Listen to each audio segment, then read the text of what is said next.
Welcome to Sounding Freedom and Liberation, a podcast series looking at the power of music and sound to engage with ideas of freedom and liberation. I'm Sharissa Granger. And I'm Ferdia Stone Davis. Today we welcome our guest, Dr. Berta Joncus.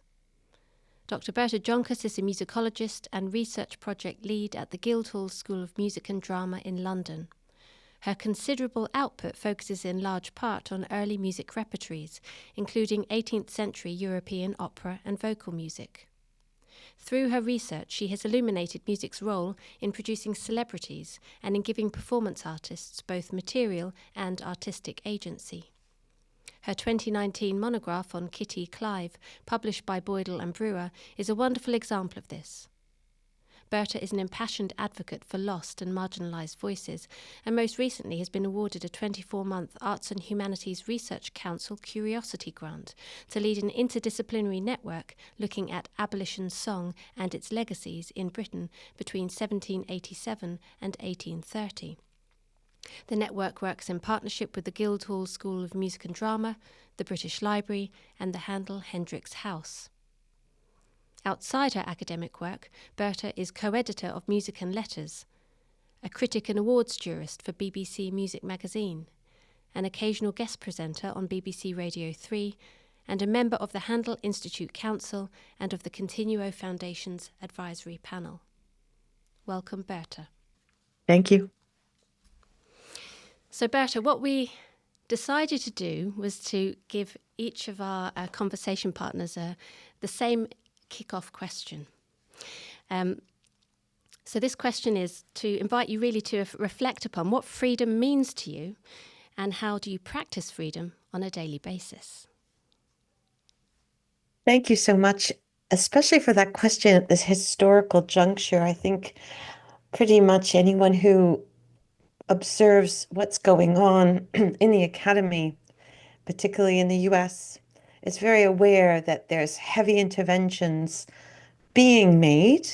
And those interventions are not just those today being made by a particular government, but actually interventions that were facilitated by structures already in place and the kinds of priorities that have been placed within higher education institutions by so-called stakeholders, policymakers, systems of governance within those institutions. So I think to get back to your question, what does freedom mean to me? It means to have the ability, the empowerment, the means, financial means especially, to investigate what I, as a specialist, have strong feelings that need still to be investigated and that hasn't been discussed until today. That's freedom for me. Is it any more free outside of the US, do you feel? Oh, yes. I was just actually a couple of weeks ago in the US, and I have to say I felt a great sense of relief to be back in the UK.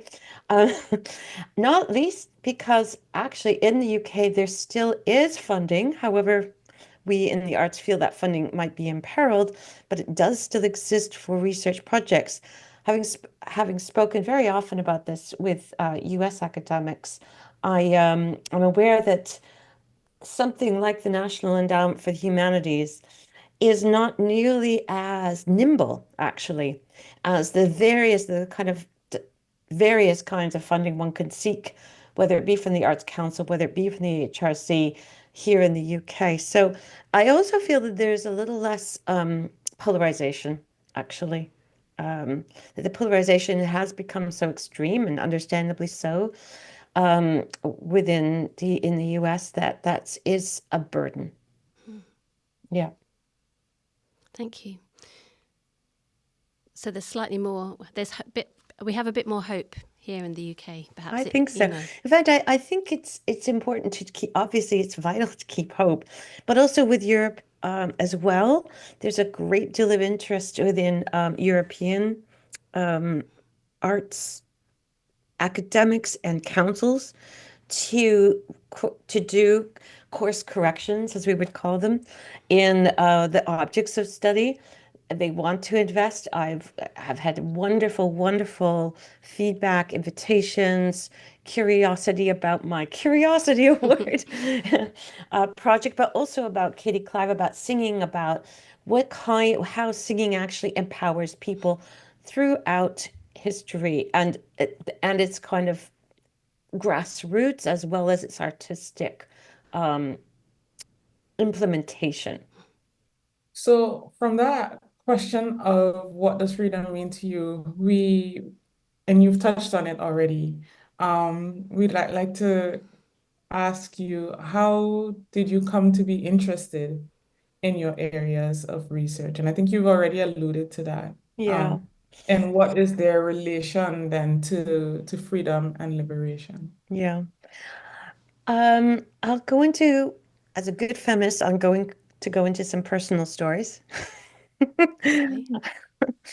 Or I should say, as a good humanist, because I also don't believe in the divide between feminism and other approaches. Um, Although I practice feminism myself. Sorry for the tangent there. To come back to the question of how I came to be interested in this area of research was through my own singing. I sang as a child, as a chorister in the Canadian Children's Opera Chorus, and as a professional child singer. That was, in fact, for me, that was the moment of liberation. I was liberated to explore different communities. It took me out of the suburban, I have to say, kind of vanilla flavored white middle class environment that I came from. And I was thrust into an extremely diverse community of artists because of all the people working in the theaters at the time where I went. And with the projects I was set as a child. And I thought, gosh, there's this entire world out there. And then, of course, there's that. And then the communities it brings you into singing. And of course, there's the empowerment, the physical empowerment that singing gives you, and that sense of freedom you feel in tapping into your voice, which is a very profound, very complex act. And at the time, was the connection with freedom and liberation evident from that very kind of nascent experience of it? It was always, as I said, because it was embodied. I think there was an immediacy there that I always felt, but it wasn't always conscious. And that it was actually through discovering then the music that I felt my body felt comfortable singing. That was the thing that then led me into my career path because what I found, to continue with my story, I hope it's not too Oh, personal. please. That's Um, great. I went off to Vienna to study and studied music there and worked there as a singer in the area, both in Vienna and German-speaking lands. And what I found was that I wasn't very good at it, to my surprise. And that my body actually wasn't suited to the repertoire I was being asked to perform, to learn and perform. You know, I just am not built to sing Mahler songs. Um, and that then later on, I discovered this world of music that was historical music, which is something I personally love. But it wasn't on the radar, my radar, because I hadn't been taught it in the conservatoire I went. I wasn't been asked to sing it in any of the theaters I worked in.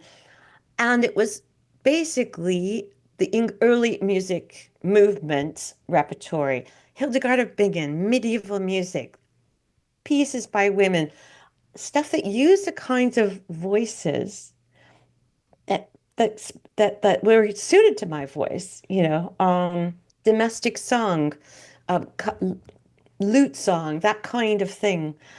So that opened up this whole world and made me question the where my strengths and how I could best serve both myself and the people whom I loved, who I wanted to continue working with, who were musicians, and then being then kind of thrust into the early music scene by moving to New York with my then fiance and later husband. That brought me into working with people in New York City who because I was completing my Bachelor of Music at Hunter College, I then started doing courses, evening courses at Manus College. And that kicked off this entirely new scholarship venture then that I'm still doing. Um, that's when, because it was by realizing I had never been exposed to the music that I loved, that was suited to me, suited not to my body, to also to my interests. So that was the journey I made into, I hope, a kind of exploration of the means for liberation, obviously not just for myself, but for others. I mean, this I think is amazing. I think it's great on so many levels, both the kind of voice as expression and as individual empowerment, the meeting of voices, Yeah, the discovery of voices that one yeah, hasn't heard before, but yet exactly. one feels a deep affinity with. I think Yeah. it's also a great pedagogical point, isn't it? Absolutely. To be the expectations set by a teacher or a curriculum that these are the things that one will learn, which can be very narrowing and constraining at some level. That's right. And these are the ways you have to adapt and fit, and these are the shapes you have to fit yourself into. Um, because it literally, when you are singing, you you create shapes the way same way you do when you do yoga, actually. You actually create embodied shapes to create certain kinds of sounds. And sometimes, the fit isn't right. Absolutely. Yeah. And so it's one thing, isn't it, to be speaking about one's own voice and the kind of musical practice that emerges from that. It's another thing, but perhaps not so much when one is doing historical performance, because it seems like a natural extension somehow to get interested in the kind of the research side of things. Yeah, absolutely. Although I'm not sure. Yes, it is a natural extension, but I would argue, just to play devil's advocate, perhaps, it's actually equally important for non-historical music, and maybe particularly for popular music, because what's what I find really fascinating in academic work, that there is a discourse that's been developed through historical musicology for this thing we call performance practice, right? This term is, I believe, an absolute misnomer. Okay. There's only one thing. There's not performance practice. It's creative practice. That's all. And that creative practice is a practice that's shared across the people who make music and the people who don't make the music but then perform it. Right? Mm-hmm. So, and why I hate the term performance practice actually is because it divides the creation from the act of representation. Mm-hmm. And that's wrong because in the moment of music making, you're actually not representing, or actually what you're performing, but your performance is realizing a concept. And you're making really big decisions along the way how best to do that. And you're making those same kinds of decisions, whether you're performing music of the past or music of today that you've created somewhere else and then are bringing onto the stage live. Mm-hmm. It's difficult, isn't it? I think because Yeah. one tends to fall into this idea of composer, performer, Yes. or not so much even composer or creator, performer, listener. When anyone who's, reflecting on these things knows that that's an arbitrary kind of definition. And anyone engaging in any kind of musical action, listening, performing, creating, they also know at an intuitive level, I think, that they are actually participating in this. Exactly. Creation. And how that intuition is sparked and how that recognition is sparked is through listening and through, this is where, I through live music making.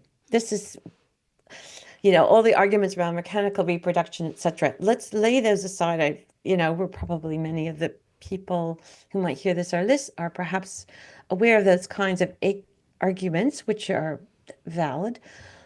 But I think more important in music is to understand that there is an imaginative transfer that happens reciprocally between a live performer and the person in the same space who receives that sound. And that sound really acts on them in a physical way. And they might think and they react to it, and they might dance, and they might have sung or performed that music on their own instruments themselves. And so it's a conjoining through sound. And that's what music and music making is. And that's where its power lies, and its liberating power lies.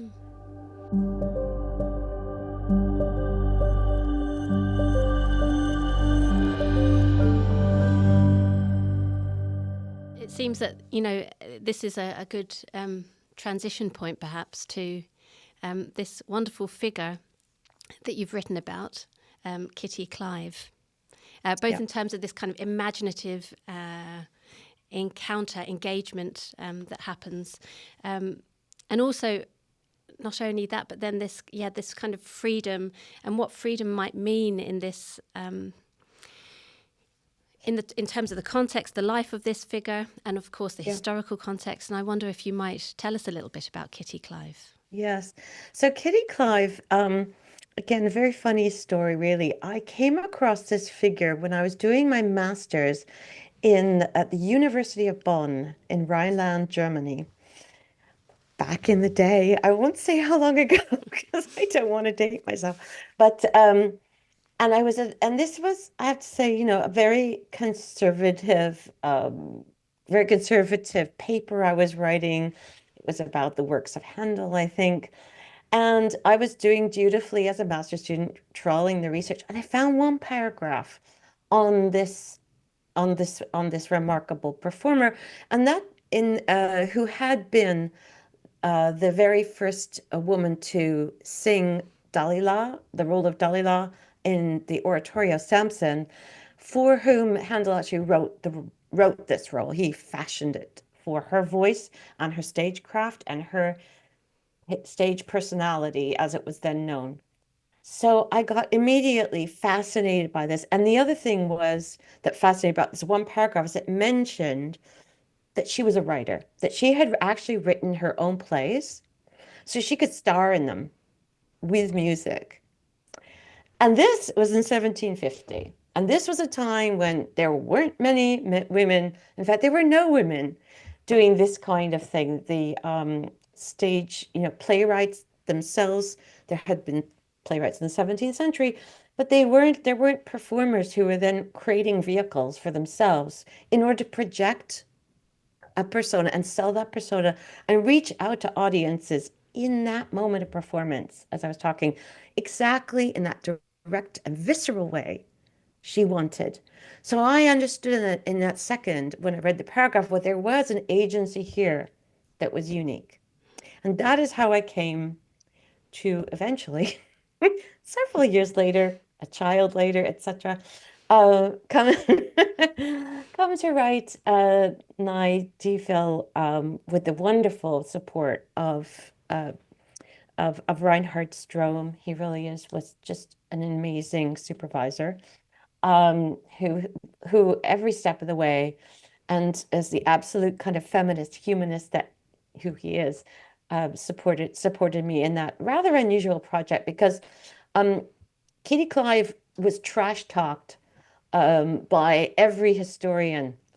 That was the other thing. So when I said I want to write a serious work about her, they were like, what? She was this horrible ballad singer, this blousy, conceited, not very good singer, whom everyone has dismissed from the historic stage. Why would you do that? And that was the reason why. And Reinhard backed me in that decision. So, yeah. And then, so in some ways, it ties to our previous conversation about it's like it goes back to this idea of funding applications. We have to write, we have to write our own thing so that we can star in it. That's a bit maybe ego-driven, but there's a certain connection there. Yeah. So she was original in this sense, but then, as you say, trash talked. And what happened then when you started to dig deeper and investigate her? Lots of things happen. But principally, I found two things. That one, she had been the most important serious singer of the English language of her day. She was cherished, lauded, had poetry written about her abilities to sing. Her spellbinding performances weren't just testified, there was testimony about them, but above all, the music she performed showed me that this was the case, because I went and learned it all, being a singer. And so I understood, A, it was super difficult, a lot of it, and B, I also understood that practically none of it was performed today. Most of it was unknown to audiences today, because it stood, I mean, when you ask somebody, well, what music do you know from British stage of the 18th century before 1760? I think you'll meet a loud silence, and you'll hear only one word, one name, and that will be Handel. And then Purcell, if we're going back a bit, before who died, of course, before she had her career. Purcell was already dead by that time, but the point is, she actually sang a lot of Purcell. As I said, she collaborated with Handel. Handel had such a respect for her voice and for her abilities that he wrote for her alone a benefit song that would showcase the character and the voice she wanted to show off. So, but through historical circumstances, she had become forgotten. And part of those circumstances was the fact that she not only excelled at art music, but she was like Lady Gaga. She was the first big popular singer of her day. So she switched between ballad singing, taken literally from the streets, ballads from the streets, that she would bring onto the stage because she could do interlude numbers and had full reign, was empowered through her celebrity to choose what she wanted to do in the interludes, and as well as adding songs into the pieces, the stage works, because she was performing what the equivalent was with West End musical today, as well as an opera, as well as an oratorio, as well as in concerts. So she straddled, she adapted and changed her voice to suit and deliver to the top level, to a game-changing level, all these different genres of music. And that is something that our historical imagination is I think it's just unable to grasp, particularly with all those, and when you get into historic musicology, of course, there's a deep gulf between popular music and its practices and the techniques it requires. It requires actually very strong technique in its own way, but it requires a different technique than historical music. So the fact she had this huge toolkit and could apply these tools to all this completely different, completely contrasting repertoires was something that historians had been able to understand. And so they dismissed her, and also because they didn't know her music. And they perhaps didn't bother to to know the music. Well, no, because no one really bothers with performers anyway. It's all about composers when it comes to music of the past. I mean, that's the big, problem we have faced. And that was also something as a performer, and from a performance background, I understood very, very well the falseness of the division between performer and composer. I mean, was Chopin a performer or a composer? Personally, I don't think he made any distinction between them. So there you go. But we do, as academics, we still do. Sometimes those positions become even more entrenched the more the more important a composer is. So I wonder if then I can ask you to just make explicit for us this idea of freedom in relation to Kitty, and also in relation to perhaps women, other women at that time. What was she up against? She was up against a huge wall of misogyny. And that was a misogyny that was entrenched and ironclad through law. Women were not allowed to own things. They weren't, once they married, they were literally the property. They were literally and legally the property of their husband. Part of Clive's career is built on her big breakthrough piece was about wife beating, where she is the victim of a wife beater, and she stands up to him. And wife beating was so common and so extreme and legally protected at the time. Yeah, and she turned it into song. Wow. Which, when you think about it, well, that's activism. And people responded because they did understand. Women particularly understood the injustice of the situation. So you could beat your wife, you could take all of her money. Once you married, you could spend all of the money you'd gotten through the whatever money she brought with her. She had absolutely no control, no recourse in the courts, and if divorce happened, then she lost everything, including her children.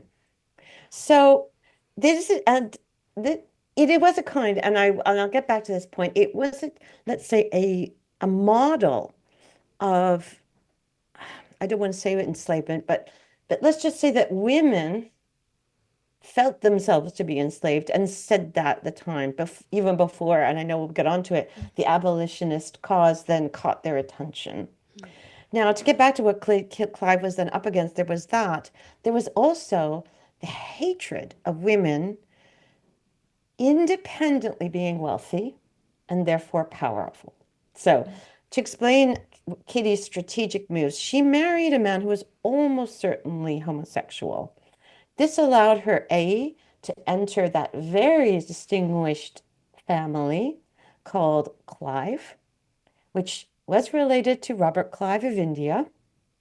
So full on, and this was, of course, pre-colonial in that sense, but it was this Shropshire family, extremely well known. She could hide her Irishness behind that English pedigree of her husband. But being gay, because George was almost certainly homosexual, that meant she didn't have to have babies.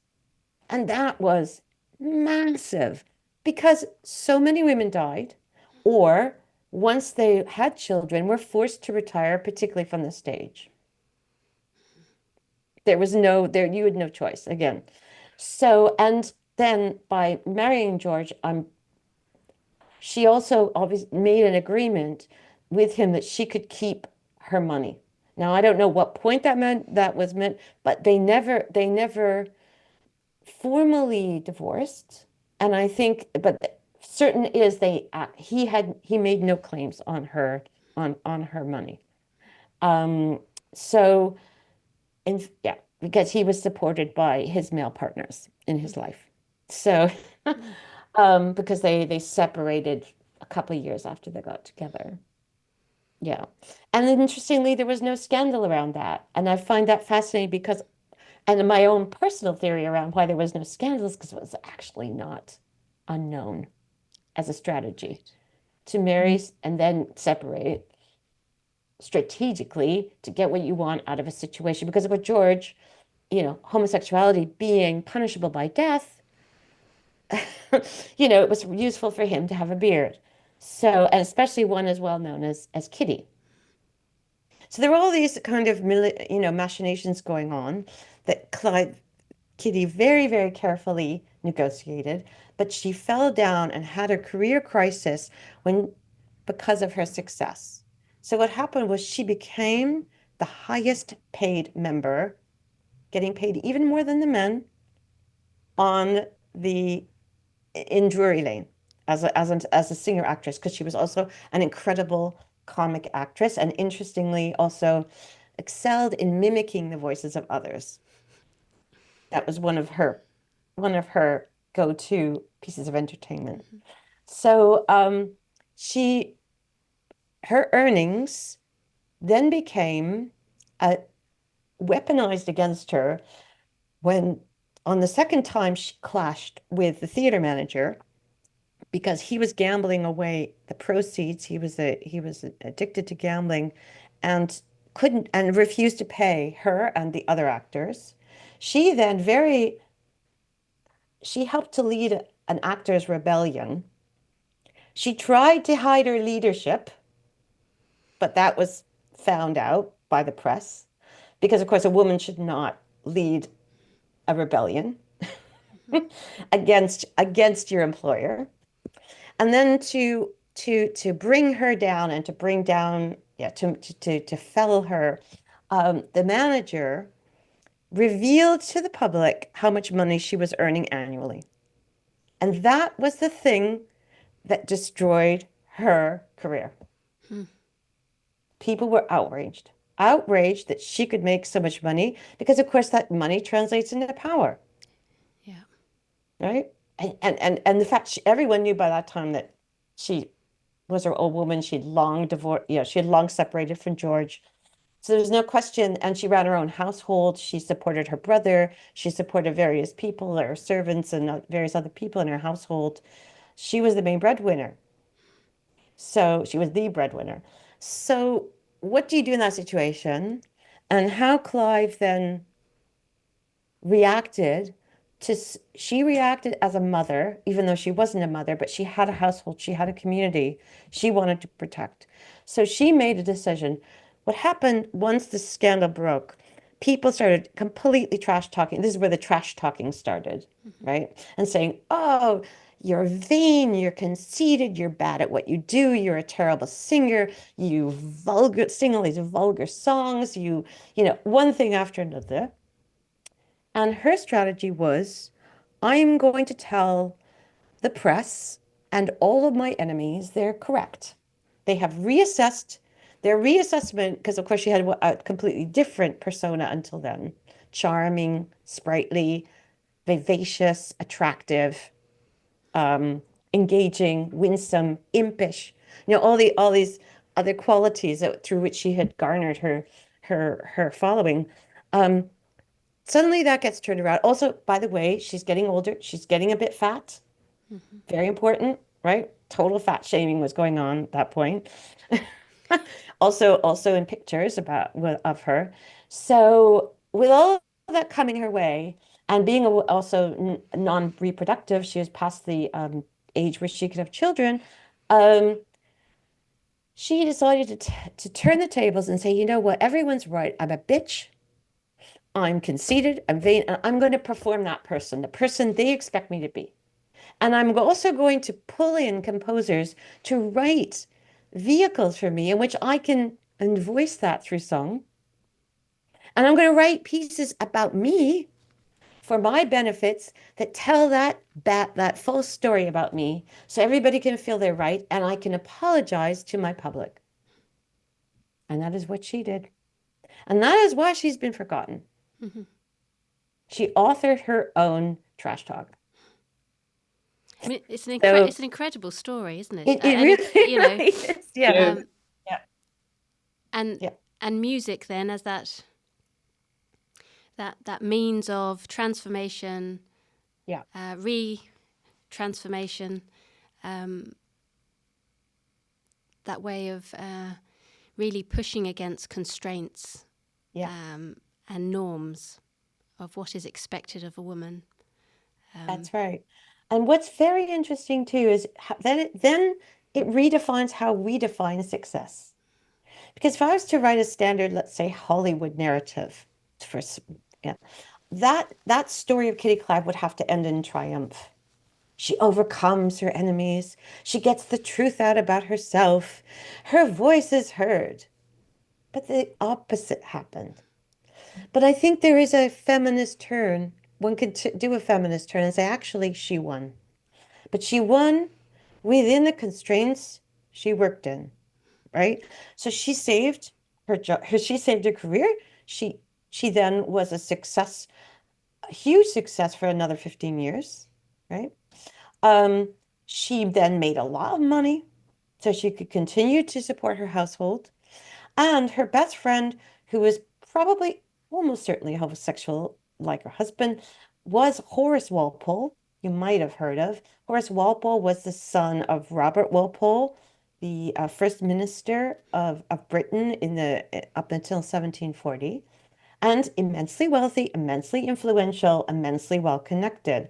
And he always championed and helped Clive. Like since he went first to see her perform, he was taken away also because she resisted, and he could hear that. She was an activist, and she resisted just as Horace did in his own way. So they connected very deeply, and she started hanging out with him late in the 1740s. And also, I have to say, she was literally a gambler. Clive loved to gamble. She's played at cards a lot and loved the gamble because her whole life was about gambling. Every time she stepped out on that stage, she was gambling. So once she got enough money, the minute she got enough money, she's like, I'm done with the theater. I actually hate the theater. I hate this whole celebrity game. Hate it. Right? She writes that in her letters. And I'm sick to death of it. Can't wait to get out. And then I'm going to go and move on to the estate and have a lovely villa on the estate of Horace Walpole out in Strawberry and Twickenham. Strawberry Hill, and that's where she went. So she then bought a villa, or historians say that she got the villa for free. There's no evidence one way or another. I think she probably paid for it, given how much money she had. And she spent the rest to another 20 years having a great time with Horace, going to his parties, planning social events with him. She was the one person who could make him laugh. He was actually quite a serious guy, hardly ever laugh, was hardly known to hardly ever laugh. He would laugh until he wept in her company. So I think that's a success story, but not the kind of success story that gets put out in your standard narratives, in film, etc. So I suppose, is this one way of answering something I wonder about, is how the case of Kitty Clive can translate to today? Maybe you're actually suggesting one way in which this is so, in terms of how we're thinking about success. That's right. Exactly that. I think we have to listen to her music, her story, her voice as a writer, which, by the way, takes on lots of different tones and mimics so well a lot of the misogynist ways of talking about women, because she could do that in order to get what she wanted. And learn from her strategies, learn from her redefinition of what it means to be successful within a society that's not about meritocracy. It's not about being an individual who overcomes obstacles. Surely that myth's been exploded by now. Can we not park it and move on? And yet still seems, well, because we know why, because it serves the stakeholders' interest to hold on to that false. Well, I think it's largely false. I mean, there are conditions under which it could work, but those conditions are rare, let's say. Yeah, I think Yeah, it's interesting in terms of success and how we think about success. I think that ability that you've just described in terms of Kitty Clive to be able to shift within multiple constraints, it's absolutely. like for me, that's the kind of success that, comes out of it, especially in contemporary times where there seems to be so much foreclosure and impossibility. Um, Exactly. having these kinds of, stories, especially through music, biographies, histories of women or other kind of minoritized people, and showing how, resisting and claiming and carving space and inserting yourself into that space in all kinds of radical ways Yeah. is it's refreshing, and I think it's useful for the times that we are facing ourselves, especially where you started from in academia. I mean, Yeah. and all of that.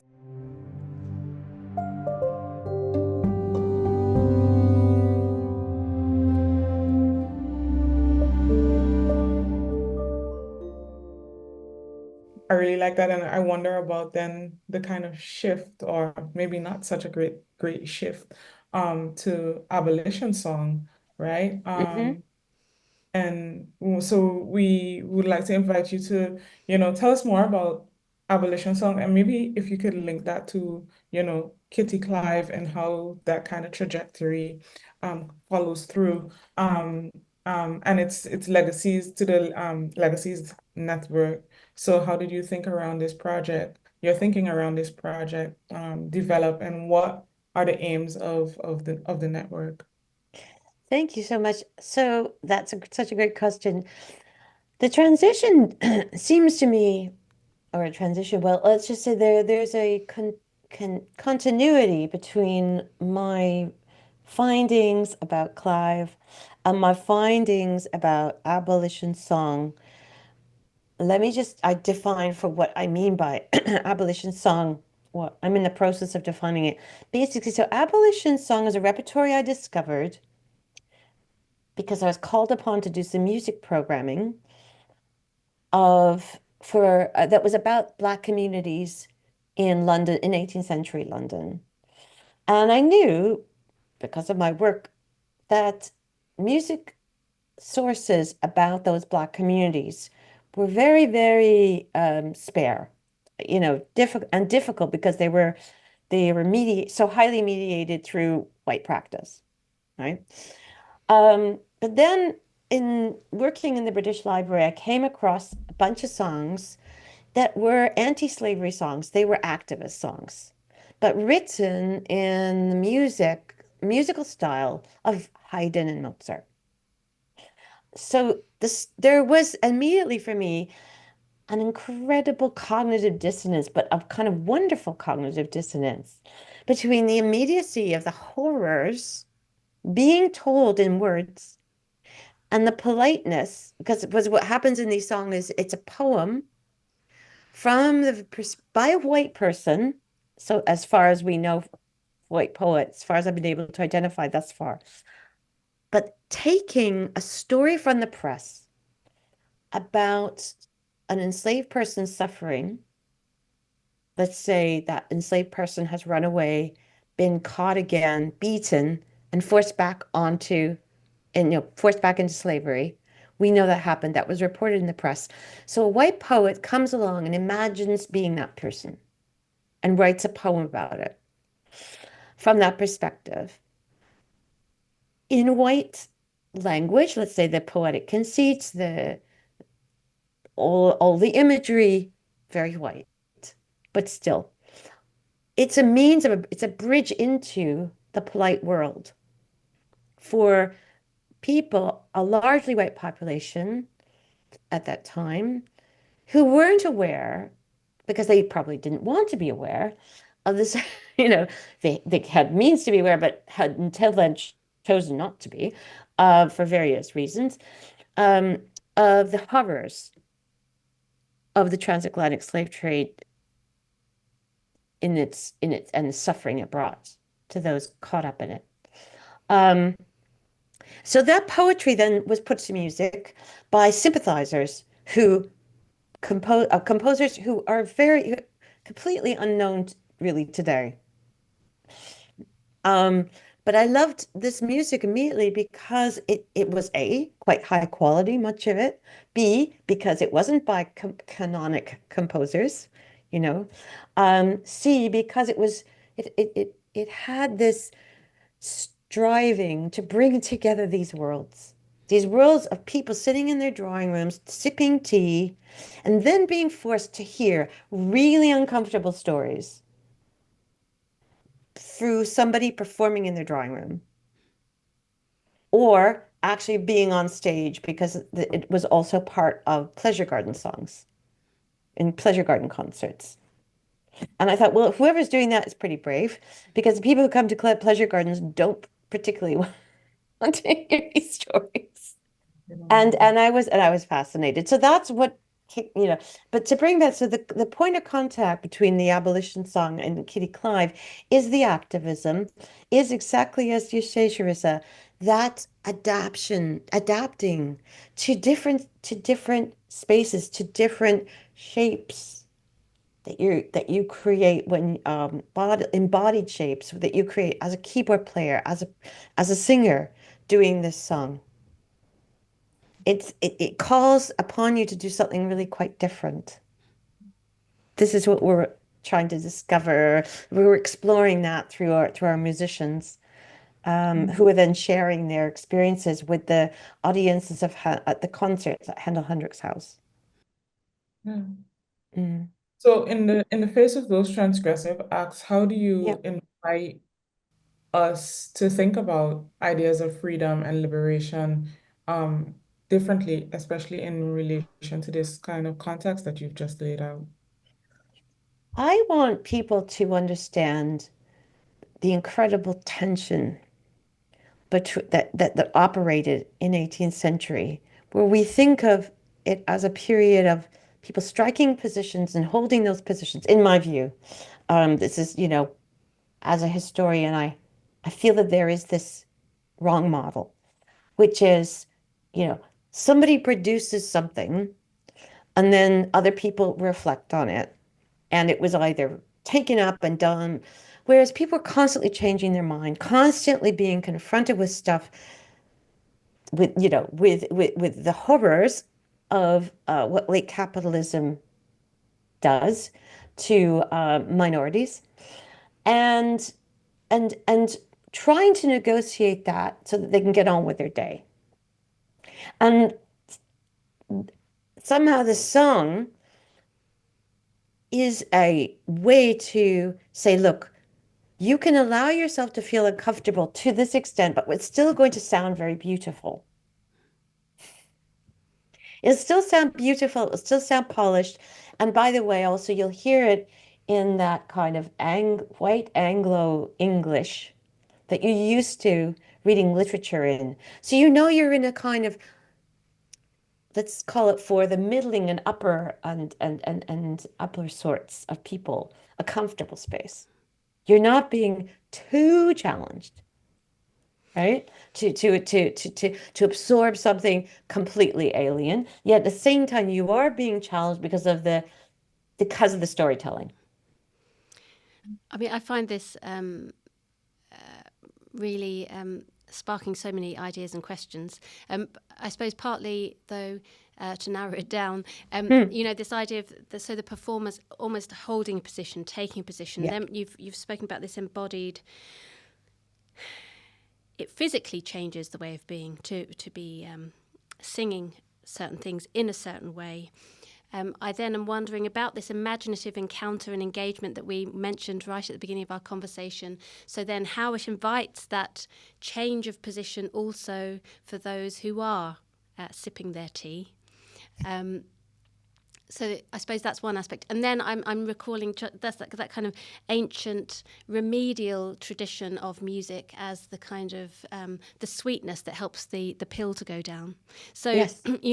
I'm telling you a hard truth. Yeah. But Yeah. actually, because it sounds sweet, it won't be so bad. So yeah, kind of drawing on this maybe ancient, this modality of music as again, and we're talking about transformation, Yeah. and re-transformation all the time. Yeah. That affective power of music. Yes. So yes, it is of course to do with the narratives that are heard, the experiences that are heard, but They're also narratives that are heard through a medium that both parties, both performer and audience member embodies, have a body. Because please be mindful that the musical literacy of the people who heard this song was so much higher than, and what I mean by musical literacy meant that they could read score. And that, of course, only because that was the only way of disseminating music at the time. This is before the age of, electronic reproduction of any kind. So the only way you could get your music out was putting into score. The only way you could, for a music lover to engage with it was both either through memorizing it by ear, which of course people did do. It was orality was alive and kicking very much. That was one aspect of it. The other aspect, of course, then was that the education at the time strongly encouraged and supported score reading, particularly for women. Okay, for women in Britain especially, because it made you more marketable on the marriage marketplace, because it kept you from reading pamphlets and incendiary stuff, because it takes a long time, sorry, for instance, to get trained in playing a keyboard or learning to sing an opera aria. You take hours and hours and hours and hours, and that occupied women. And they wanted to have, for an as part of this particular middling rank, they wanted to occupy and, in a sense, distract women, women from engaging with the social issues and public issues of their day or pushing for their rights. So it was effective. But then comes anti-slavery song. And lo and behold, it's the women who then go, whoa, this is full on. I am going to secretly circulate this or compose a few pieces myself or go to the music sellers and buy this music. Then I'm going to create, this is the work that Julia Hamilton, by the way, at Columbia, my dear friend and colleague, has done. I'm going to create binders, like albums, literally, of my favorite songs and stick them into folio pages, and share them with my friends and those I invite to my home. An abolition song is among them. So actually, women became the big champions, particularly within the private sphere, I have to say. Julie and I are still kind of puzzling through what role men played. It did seem that for the public song, that is the Pleasure Garden concert song, and other pieces that just circulated purely, let's say, as pieces to be bought at the music sellers, they were composed by men, and a lot of the poetry is written by men, and a lot of the dedications are to the male abolitionists who were leading that fight. Although women were also fighting, but they didn't get the dedications of the song, because the song title would typically be dedicated to one of the champions, the political champions who were going into parliament and trying to get bills passed since 1787 to abolish the slave trade. And is that marketability as well, these dedications? 100%. Yeah. So there's always straddling, as it were. There is a sense, is it just fashion that these women are latching onto to be part of the latest cutting edge fashion and the kind of slightly dangerous zone of promoting anti-slavery? Or are they 100% morally committed to this cause? And I think, of course, you get all sorts of engagements. There's no one answer to that. Just that all of those things are possible. But the fact that they had these songs and that they were accessing the content that they weren't supposed to be 100%. accessing, was quite a subversive thing, perhaps. It was very, very subversive. And Julia, in her wonderful dissertation, has identified moments in which, for instance, a society hostess who's put together the party is showing abolitionist poetry or song, and then has to stick it away, has to hide it suddenly, because someone who owns a plantation has entered the room. that happened. That happened. So there's a total awareness, and this is getting back to Sharissa's point about flexibility and yeah, taking on like a kind of what would you call it? A kind of diplomatic role in trying to get these messages across. I don't know, Sharissa, you just see you kind of reacting to that point, but Yeah, yeah. I mean, it's the transgressive act. yeah. And then, the question also arises of, what the role of expressive culture, Yes. particularly music, Mm, is in that. Like, what role does it play in that, also as a form of liberation, as a form of, subversion. I mean, singing lyrics that are anti, slavery, but with a musical aesthetics that is, let's say palatable or yes. beautiful. Even that is that kind of subversive act in music. Mm, So I just wonder about the role of expressive culture as a form of liberation, and how we can, also reckon with these kinds of multiple states of being made a minority, or mm. subjectivity being taken away or not recognized. If we look at, women in the space at that time, as well as, enslavement. 100%. I think this idea of expression and acceptability of expression is a kind of nub of the matter because for us, expression is so immediate.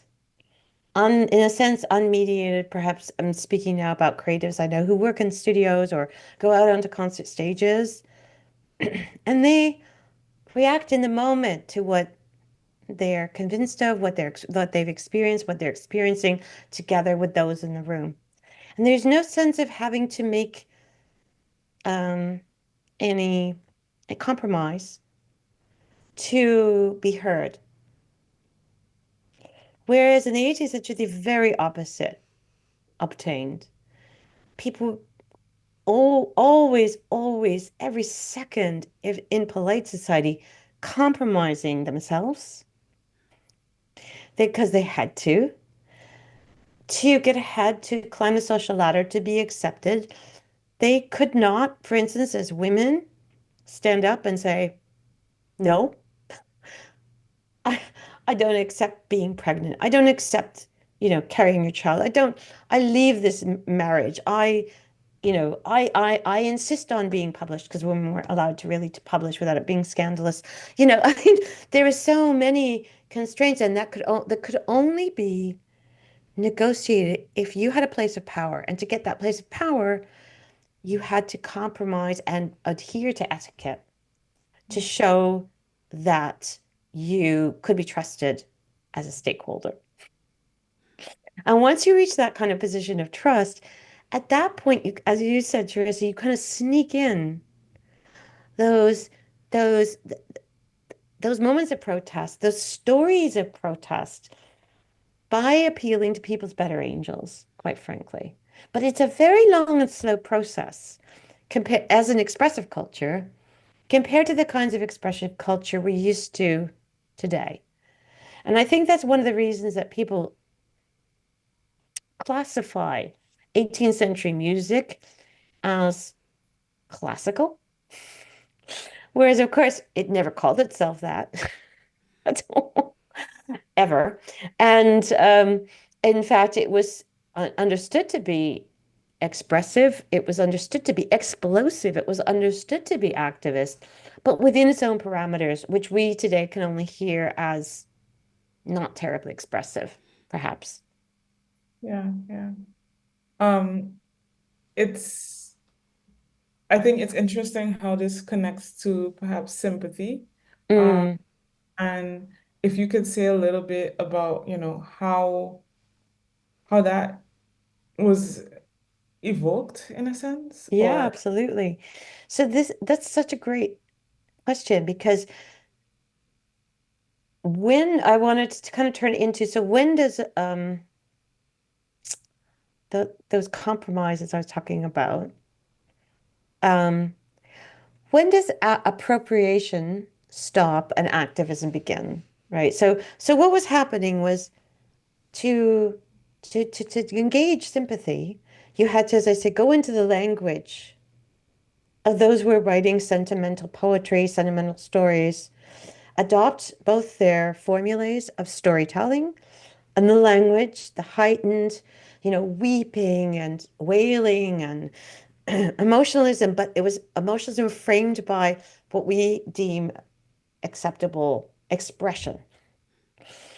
And to make it kind of fit within that, and was a strategy to engage sympathy so that the storytelling appropriates African experience. And it was an outright appropriation, I have to say, and I want to say very clearly, it was an outright appropriation, but it was an imaginative appropriation by white poets and composers to say, how could I relate to this experience, which is obviously so awful and therefore so far beyond anything I've experienced and could express something about? How can I get into that imaginative space and then convey that to my people? So really, the short answer is sympathy is engaged through storytelling, full stop. And that storytelling had to conform to what the kinds of storytellings that were going on. And I would just add to it, it did need to have a ring. The authenticity came from the African experience that was reported in the press. So people knew the experiences was happening, even if they didn't have any direct contact with the horrors of that experience. They were gradually becoming more and more aware of it through the reports in the press. And I have to say, less through engaging with the lying of travelogues. For instance, like Edward Long, that kind of thing, History of Jamaica, or histories or travelogues where you get like the mansplaining plantocracy, plantation owner, you know, you know what I'm saying. So yeah. So it's like these little snippets of just this person was beaten and captured. There's like a famous story, one thing that actually, like one favorite story that kept being told through song was this horrible event in which, like Jonathan Strong, there was an enslaved person who had been beaten, then ran away from was brought from the plantation to London, was beaten horribly by a captain of a ship who had brought him, ran away, was recaptured, and then was threatened to be sent back. And rather than being sent back to the plantation, that enslaved person shot himself. And that was reported. Shot himself actually while on the ship. He somehow got a hold of a pistol. That was reported, and that kicked off a long, long poem that was then became a favorite story to be told in music. And I say that because I think the authenticity resonated with people because they knew that had actually happened, even if there was actually two poets involved in the original poem telling the story, you know, brought with it all of the sentimental poetic conceits of its day and probably had nothing to do with actually what went through that man's mind. Right? Yeah. I think this brings us to, kind of a question of why this repertoire is so little known. And in your view, how does diasporic sound construct maybe or has the possibility to construct kinship across borders, right? Can abolitionist music be a model for imagining justice beyond, our national frameworks, right? Because, if I've read, Frederick Douglass's work and where he's talking about music and the impact of music and sound on the Yeah. plantation, or accounts of Ekiano, who's also a musician. Um, Absolutely. and so I just wondered how we can use this repertoire, which is so little known, to Yeah. kind of draw all of that together across national borders and boundaries. Yeah. Well, I think it can be used in two ways. One is I think it can show the shortcomings, actually, of the music that white folks are creating off the back of and tapping into enslaved persons' experience. Because obviously it's so to say that to hear this pretty song, right, is one could see it as an insult, actually. And in fact, people could say that betrays the Black experience and in a sense drives apart these communities because it's so estranged and alienated from the actual experience of an enslaved person in its framing and in its polite form of expression, right? So if we recognize that shortcoming, then I think we can get back to the point we've been talking about earlier, which is that shortcoming is a sign of compromises made by the people whose intention was to change the landscape. And so what we have to do is look beyond, in a sense, the artifact and the act even of reanimating that artifact and embodying that artifact in music. And it is through live music making, I think we can then get to the intention that was behind and that in and read it and refeeling, as it were, going back to that feeling of it of intention that produced this song in the first place, I think could then break down the sympathetic boundaries that might be there, right? That's the kind of first part. The second part, and we haven't really talked about this, that the project doesn't just look at anti-slavery song, but it also looks at the keyboard music, especially because we have three keyboards, and that's our instrumentalists. But there was this instrumental music already in the 18th century, inspired by African musical practices that were known through the diasporic communities, bringing those practices into plantation households, and then also those musicians coming to London. Like you said, you mentioned Aquiano, great example. These musical practices, and of course, I know he studied French horn it was French horn, right, with an English master. But it's clear that, musical practices were part of what was pulled into the diasporic knowledge exchange, let's call it, between communities, and that this landed in London.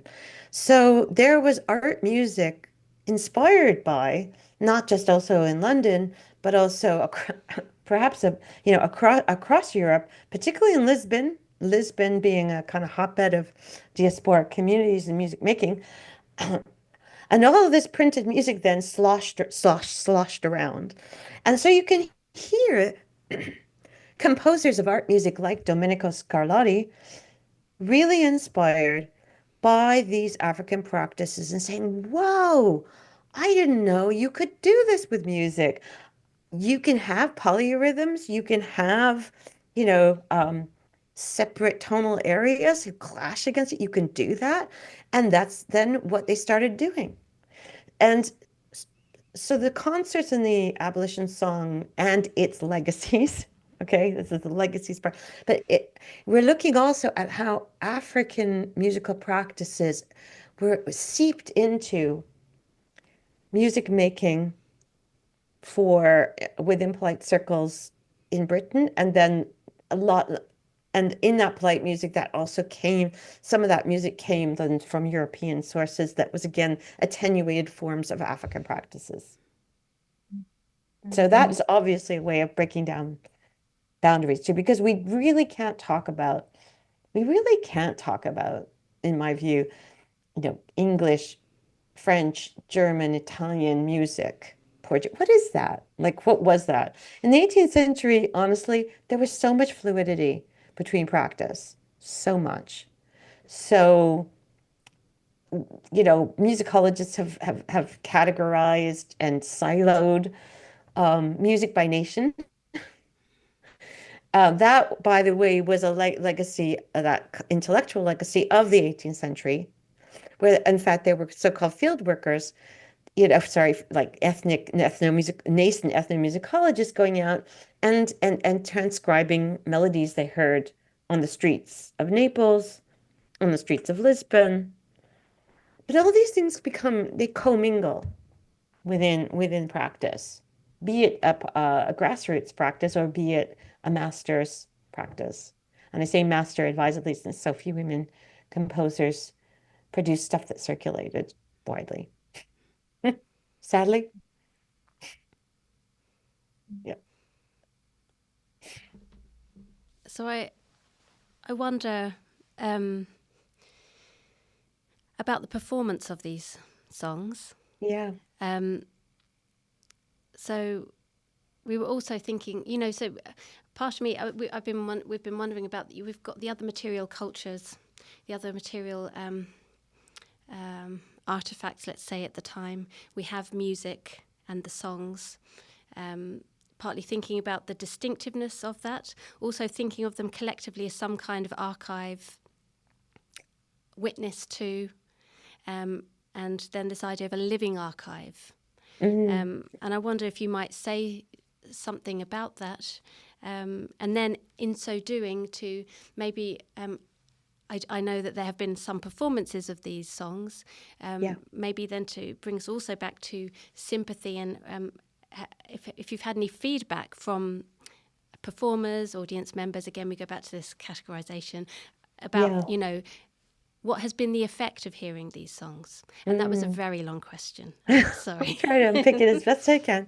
I'm going to go backwards, actually. I'm going to say that the concert. So I've curated and facilitated, by putting artists together and putting audiences and academics together, a concert in New York at the symposium. Julia Hamilton convened this symposium, and I helped organize its concert on abolitionism in the arts. And there, and in the concerts for the Project Abolition song now at the Handel Hendricks House, audiences are a huge part of the experience. So I planned both events around getting audience feedback, getting audience reaction, and having curated the programs very carefully to highlight contrasts that would provoke audience reaction. So for the concert in New York, an incredible artist called Awet and Michiel, a wonderful, wonderful singer, who chose the gospel songs that would be interlaced with the 18th century song, so that those contrasts would be set up between these. It would set off, as it were, jangling and resonances between the storytelling, right? And that's where I learned from Awet too, how wonderfully that can work by setting up contrasts. So for the concert series at the Handel Hendricks House, we're doing something slightly different, but we're setting up the contrasts by, first of all, the artists choosing their own song. That is, I give them 100 abolition, anti-slavery songs I found, and Julia found, creating a pool of the scores, and then giving this artist also excerpts from 18th century Black writers who wrote about the enslaved person's experience, who themselves have been enslaved, like Equiano, for instance. And the artists then choose, or with my guidance, I can obviously guide them or advise, which excerpt should map onto or be joined up with the song. So you get a balance of voice, historical voice, one that is the the African experience appropriated by white composer, poet, and then the testimony by the enslaved Black person who has managed to negotiate discursively and educationally,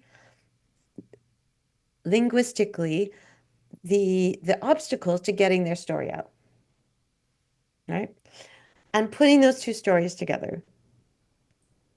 And having a creative, that is the performer, actually help decide this selection is extremely informative.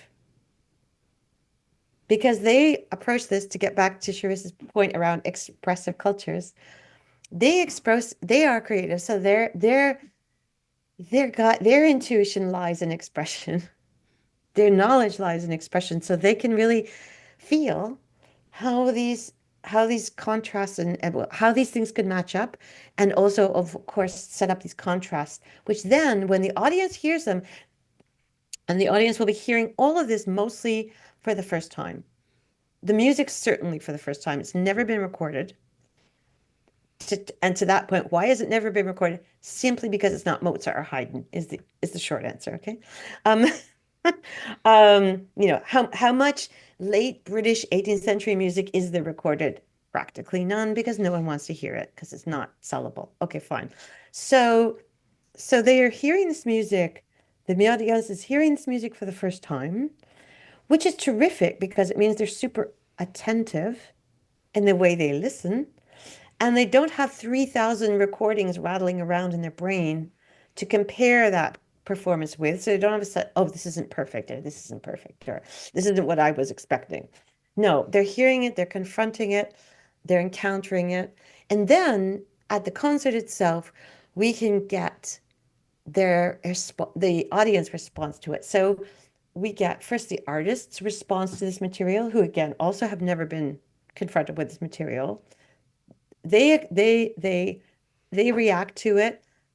They make their curation with my guidance, and then it's put out there for the audiences to then also absorb it through a live interpretation that, as I said, can get beyond what's on the page to transmit what I believe, what the artist believes was the intention of the creator, because they feel the intention, the artist performer does, because they're acting it out. So you're handed a script, you go into those feelings, and that's basically what happens. And that's scripted, of course. Some of it's in music, and some of it is through the excerpts they're doing dramatic readings of these Black writers. That was a long response. No. But there's also something very special about that Hendrix space as well. 100%. In terms of it's so intimate. Yes. And so and I'd say qualitatively different from any. Yeah. Exactly. Well, maybe you, having been there, can better explain than I can what is qualitatively different about it. Like, what was it for you to sit there and...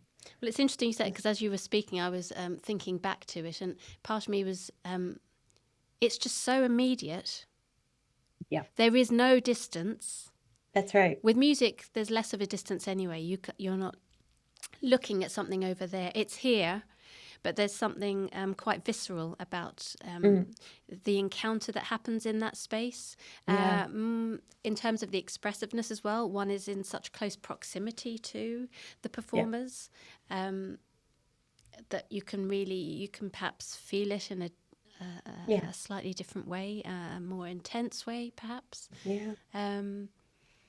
I feel like the subtle shifts that happen then, even in the shifts between song and excerpts, you know, everything just feels more, if I were to put it that way. It's just such an intimate space, and beautifully set out. And just to explain to Charissa too, we're literally, so the audience is almost 2 feet most away from the audience, away from the performers. So in that sense, it's not just, quote, reconstructing. an 18th century kind of experience, because it is the room where, beside it was Handel's, drawing room.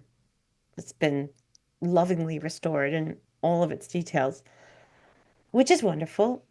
You've got, I think, what's important, the acoustic, because it's all wood, and that's that warmth and those vibrations that get set up are part of the experience and part what's inside that music. But then again, it's also, there's a vulnerability that the artists have and that the audience has. That's, you're forced to share that vulnerability when you're that close together. And I think that's extremely important also for this repertoire, because it's all about, the stories are all about vulnerability. Thank you. Yeah. So I just want to perhaps round off by just asking you, I think I have an idea about what I think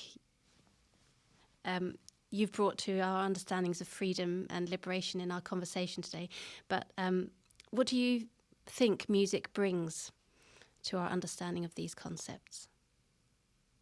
I think it brings the ability for people to get out of their heads and into their hearts, bluntly put. Really the visceral experience of music is one that, particularly in a closed space, I don't think you can do anything but feel. And I think feeling is the thing that actually gets a bad reputation in the Academy. So I'm so happy that Charissa, you do the work you do.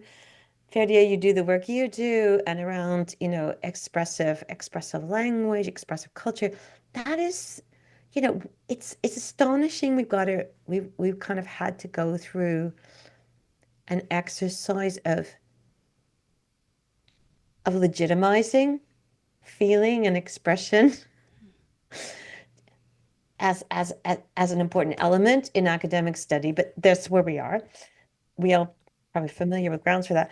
So I think music is a fantastic means for establishing the legitimacy and the reality of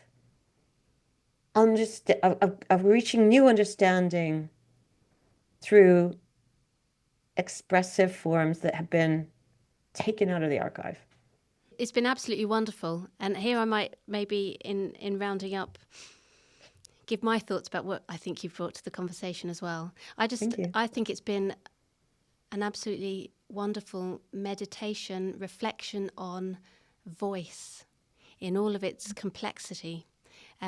Both, from the beginning and you finding your voice, discovering the voices of others, and we've uncovered the complexity. It's not a simple thing. And, we've spoken about mediation, but, music has this ability to weave together different voices, to hold space for different voices. It doesn't do it in a perfect way, of course. And of course. Some voices will always be heard more and heard clearer. But I just want to thank you so much for joining us today and for sharing something of your own experience and, of course, about, the wonderful work that you're doing. So thank you. Well, I've just been very privileged to be asked. So thank you to Charissa and Ferdia for this wonderful opportunity. And I just hope the conversations keep going.